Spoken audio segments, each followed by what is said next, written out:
Hello, my name is Rick Tomlin, and I am one of the field engineers here at Illusive Networks. Illusive Networks' attack management system stops advanced threats by creating a hostile environment for attackers, depriving them of the means to progress towards critical assets after breaching an organization's perimeter. Illusive Networks' attack management platform is comprised of three parts. First, Attack Surface Manager, ASM, to identify and remove errant credentials and connections to deprive attackers of the data they use to move laterally. Second, Attack Detection System, ADS, to saturate the network with deceptions that distorts the attacker's decision-making process and force them to reveal themselves. And third, Attack Intelligence System, AIS, to respond to attacks with actionable real-time forensics. So let's look at a demo of Illusive's network attack management platform. So with Illusive, we are looking first and foremost at what is on the system environment. We're going to introspect every one of the endpoints on the network, because when an attacker comes into the environment, they don't get a nice Visio diagram of the network. What they see is what they can glean from a particular endpoint.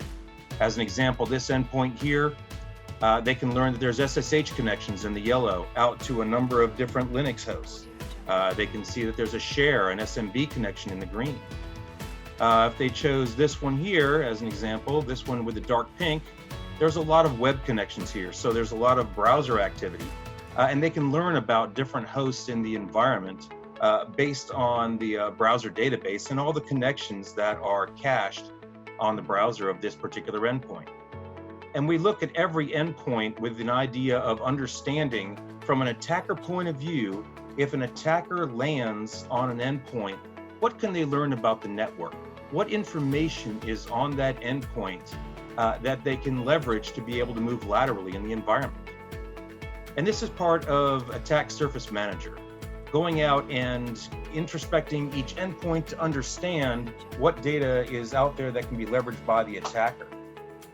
It also is allowing us to use this data to understand how that information can be used to move laterally. We call that pathways, and it's pathways to high-value assets or crown jewels. In this case, I have my domain controller, DCO1 here. And if I look at the pathways that are exposed on this environment, I can see that I've got three different endpoints that all have a cached RDP connection to my domain controller here. If I expand out my network to have 4 or 5 hops now, I can now see how an attacker, if they were to compromise win10elusive.ng here, how they could easily move laterally across the network directly to my domain controller, just using data that is on these particular endpoints. For example, win10elusive.ng has a cached connection here over to computer 10, or computer10.elusive.ng. Computer 10 has a cached connection to computer 7. There are several other endpoints that also have a cached RDP connection to computer 7 as well, and they're identified there in the view. And then from here, I can have there's a cache connection on computer 7 over to the HVAC system, which then can take me over to my domain controller.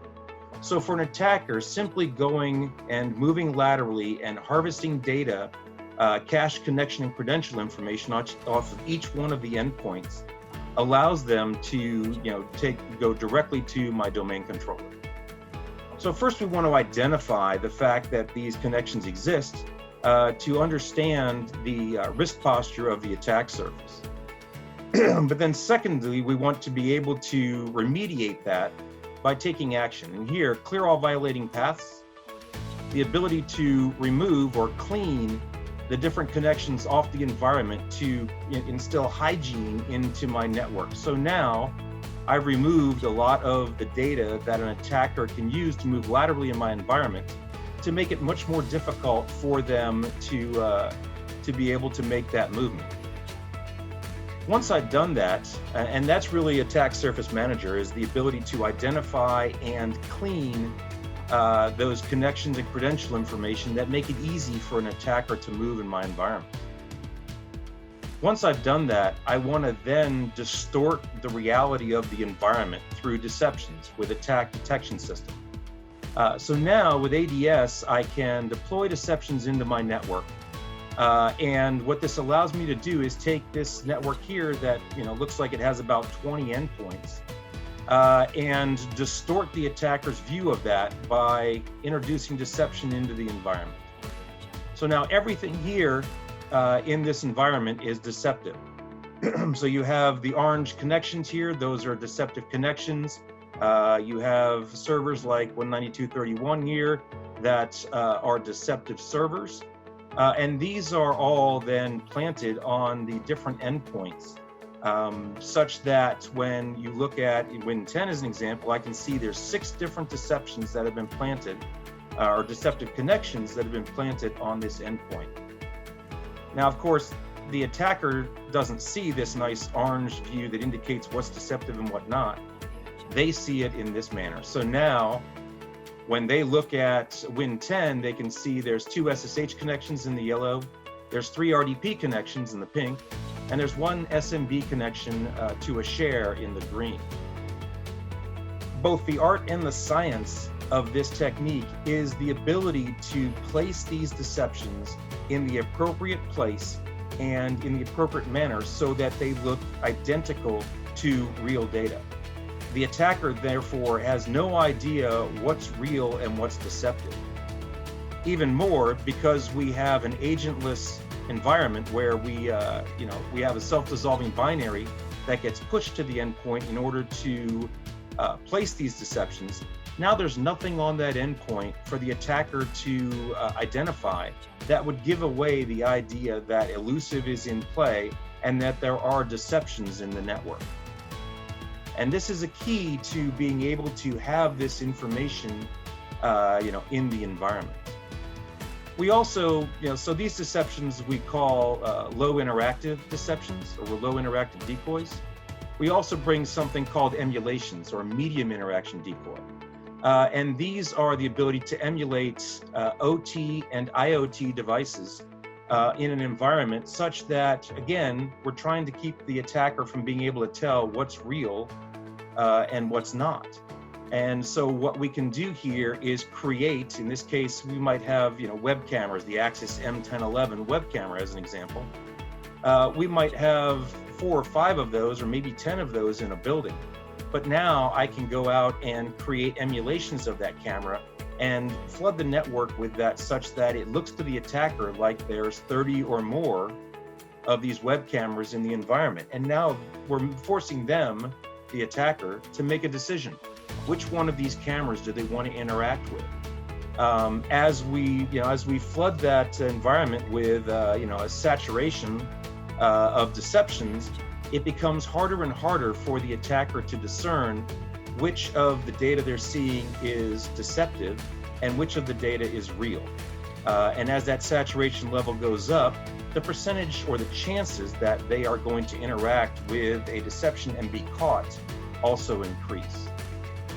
When we look at emulations, you can see part of this is being able to set up each of these emulations to mimic properly the particular device. So for these particular web cameras, they have specific ports that they will answer on, and we will answer on those as well. They have a MAC address that they use. We use that MAC address prefix. Also for their host names, they're all access underbar camera and then a number. We will also emulate that. So the ability to have these types of emulations in here becomes a key factor, especially for things that don't have things like endpoint detection and other tools that can be put on them for security purposes. We also have the ability to deploy full OS decoys in the environment, for research information. Again, we don't believe that these are the most effective way to detect that somebody is in the environment, but they can provide useful information on a limited basis.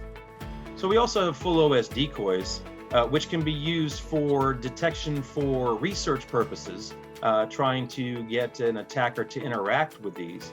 But we find in general that they are good for potentially finding how an attacker might interact with it, but not the best or not the most effective way to detect that the attacker is there. We do allow you to have, a managed environment where you can create a hypervisor environment and then deploy golden images into that environment, and then allow for, the different full OS decoys to then be operational within the environment, and you can turn them up, turn them down from the management platform here, and manage them independently. So once we've had somebody interact with one of our deception, it will generate an incident in the environment. And this is the attack intelligence system on the third side here, where now we're going to respond to the fact that we have somebody on our network.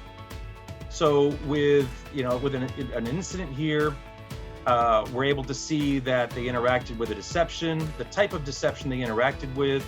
A key thing here to help me understand the risk of this: how far away is this endpoint, floor 1, win 10, that is showing an indicator of compromise? How far is it away from one of my crown jewels? In this case, it's 4 hops away from my crown jewel, which is something I need to be aware of. And then for every one of these, we'll see, various things. One of them is the orange circle with the fingerprint in it, indicating that we have forensics available. And now I can see, for the forensics analysis, it gives me an indication of what exactly happened. And now I can see system information about the endpoint. I can look through various data here, connection information, what is connected to this endpoint. I could also see DNS records. So was this endpoint potentially phished? Was there a malicious URL that was put in that resulted in a DNS lookup that might show where that what they might have interacted with? We can also see things like the running services. What services are running on this particular endpoint? The idea is that forensics really puts you in the room with the attacker. You're effectively looking over their shoulder. You can see exactly what's going on the endpoint, instead of having to wait for it to interact with an external system and see that interaction outside that. We'll show you things like process last runtime from the prefetch cache. This is a Windows box here, so I can see they ran ps-exec. I can see they ran an attack tool called evil.exe. Down here's another attack tool, mimicax. So I'm able to see the kinds of things that they've run in this environment. I can also see their full command prompt history. And what it all then does is we take all that information and put it into something we call the forensics timeline. Timeline is really us taking all of that raw data and putting it into an easily consumed format in reverse chronological order. So here is an example I'm looking through. Here are the events that triggered the incident, and I can see for each one of these, it's a share access, what share they attempted to access, what operation came from, source host, source IP, what user was logged in. So I get some core data. But what I really want to know is what preceded that? What allowed them to then interact with that share? And as I look back down here, I can see here's a network connection made by evil.exe. And if I open this up, I can see that they were connecting to the 5286 subnet. That could be something for command and control. It's something to look at. Is that a malicious network area or a known malicious network? Here is an example. We have ps-exec running, and I can see here, here's the exact command line, ps-exec accept EULA.